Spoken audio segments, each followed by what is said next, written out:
कैसा लग रहा है हैदराबाद?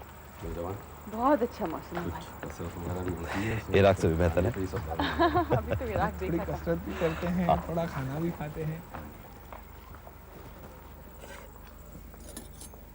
शुक्रिया।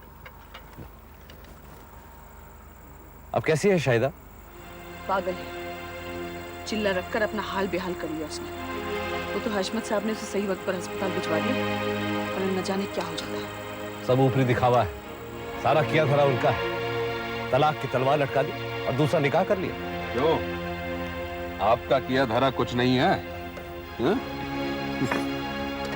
तलाक हुआ हशमत साहब की वजह से, शाहिदा बीमार हुई हशमत साहब की वजह से।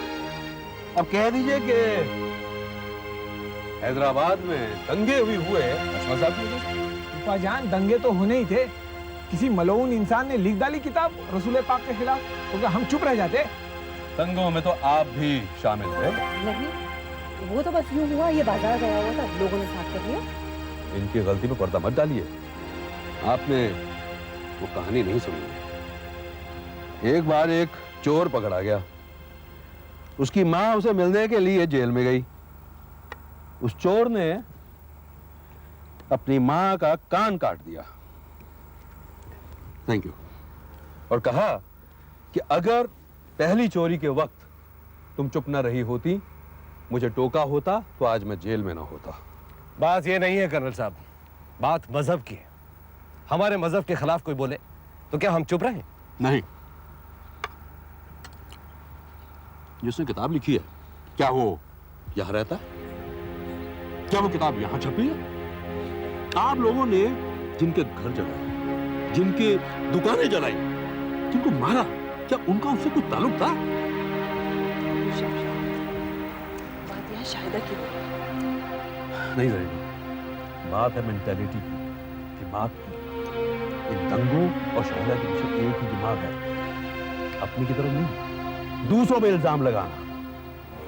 इनका कहना है कि सब कुछ हसमत की वजह से, और ये नौजवान कहते हैं कि दंगे तो होने ही थे, भले ही किताब कहीं भी छपे, कहीं भी लिखी जाए। So disgusting. I can't take it anymore.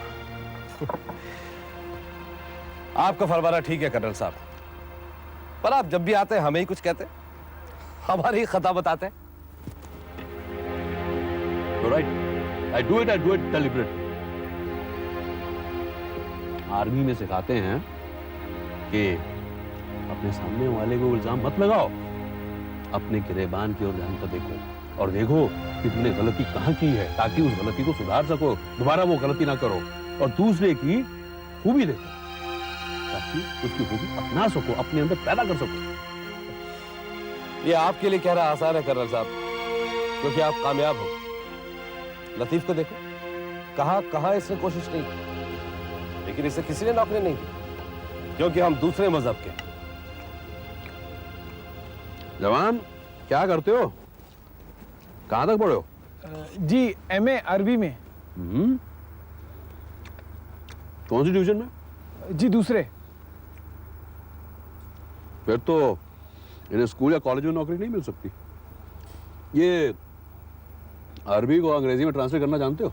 मेरी अंग्रेजी उतनी साफ नहीं है। तो ये इंटरप्रेटर भी नहीं बन सकते? मैंने जो अरबी में बोला जाए उसे अंग्रेजी में कहना है, वाइस वर्सा। जी नहीं, मैंने अंग्रेजी में महारत हासिल नहीं की। क्यों? वो हमारी जुबान नहीं है। यहाँ के लोगों की जबान कुछ और थी, लेकिन शेर शाह सूरी के जमाने में कायस्तों ने फारसी सीखी है। अंग्रेजों के जमाने में हमने अंग्रेजी सीखी है, इसलिए कि मादरी जबान के अलावा एक होती है रोटी की जबान। वो जबान जिससे रोजी मिलती है, आदमी तरक्की करता है। ये जबान सीखना बहुत लाजमी है।